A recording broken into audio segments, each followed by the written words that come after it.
Hello guys, in this video I'm going to show you how to check your net worth using the Spendee wallet app. But first of all, I just want to mention, please don't forget to subscribe to my channel, because at 10,000 subscribers I am going to show you my whole YouTube revenue statistics and my growth strategy, how to make money online.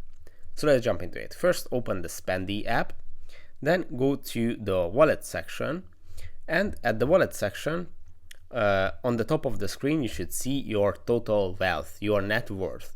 Now to do this, you have to add all your bank accounts, crypto wallets, e-bank wallets, and all your details, so the app can track all your spendings and all your funds, so you can see your net worth here.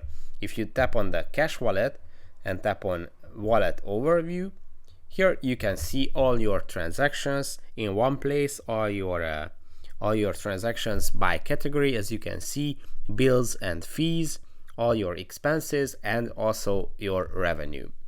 And it's very easy to use. You just have to add here your financial informations, and the app is going to track automatically all your financial movements, and you can see it clearly and visualized in this app. So this is for this video. I hope it was helpful for you. If it was, please consider subscribing, and see you in the next one. Bye bye.